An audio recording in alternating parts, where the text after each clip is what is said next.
नमस्कार विद्यार्थियों, आज आपको हम बताने वाले हैं जो रसायन विज्ञान का एक इम्पोर्टेंट टॉपिक होता है मिश्र धातु। ठीक है, तो उसके विषय में आज हम जानकारी कुछ प्राप्त करने वाले हैं। तो देखिए, जैसा कि आप देख सकते हैं, आपके सामने प्रश्न लिखा हुआ है, प्रमुख मिश्र धातु, उनका संगठन और उनका उपयोग।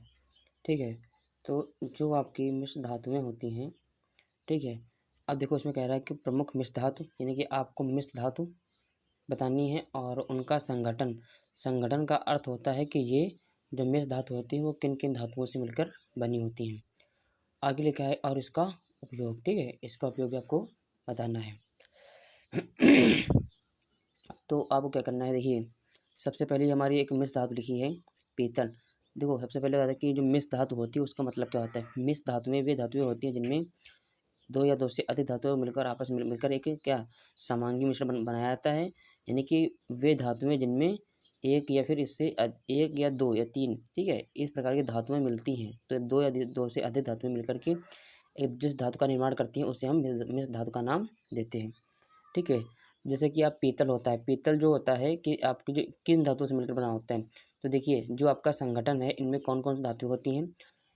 पीतल में आपका कॉपर होता है जिसका परसेंटेज जो होता है 80% होता है, यानी कि 80% मात्रा में आपका कॉपर होता है और 20% मात्रा जो होती है वो आपकी जिंक होती है। तो जो कॉपर और जिंक होते हैं जब आपस में मिल जाते हैं एक धातु का निर्माण करते हैं और जिसके हम क्या कहते हैं, इसे हम पीतल का नाम देते हैं। अब बताते हैं कि इसका उपयोग कहाँ पे होता है और क्या होता है। तो उपयोग होता है, देखो बर्तन बनाने में जो पीतल होता है इसका उपयोग कहाँ पे होता है।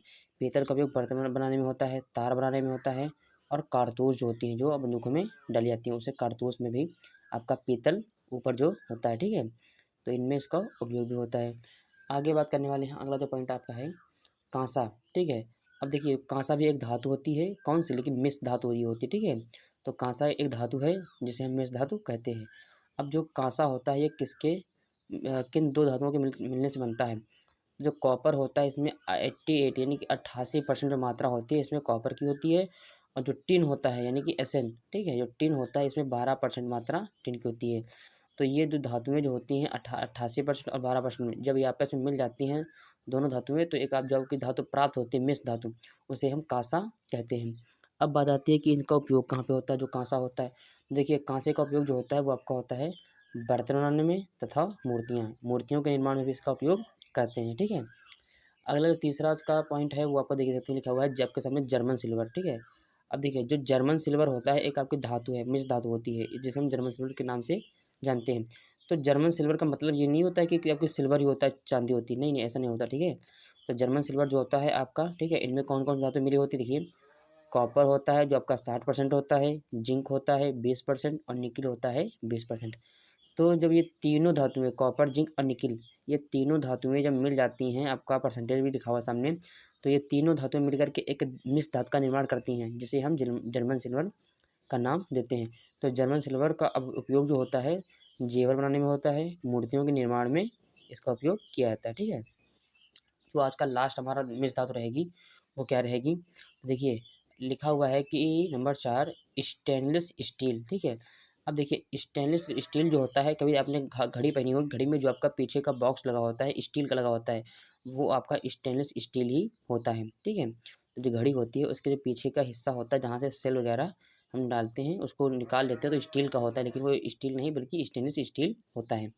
ठीक है, अब देखिए इसमें क्या होता है, जो स्टेनलेस स्टील होता है इसमें आपकी आयरन की मात्रा होती है और आपका निकिल की मात्रा होती है और कोबाल्ट की मात्रा होती है। ठीक है, सॉरी क्रोमियम की मात्रा होती है लेकिन इसमें कोबाल्ट नहीं होता है। ठीक है, तो आयरन निकिल और क्रोमियम ये जो तीनों धातुएं आपस में मिल जाती हैं तो हमें जो मिश्र धातु प्राप्त होती है उसे हम स्टेनलेस स्टील कहते हैं।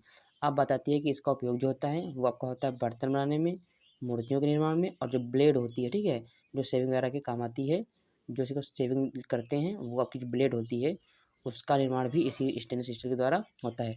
और उस पे लिखा भी रहता है स्टेनलेस स्टील। ठीक है, और जो घड़ी होती है उसके पीछे साइड में भी स्टेनलेस स्टील लिखा होता है। तो आज के लिए आशा करते हैं कि हमारा वीडियो आपको समझ में आया होगा, तो इसलिए मेरे चैनल को लाइक सब्सक्राइब और कमेंट बॉक्स में कमेंट जरूर करें। आज के इतना ही। जय हिंद, जय भारत।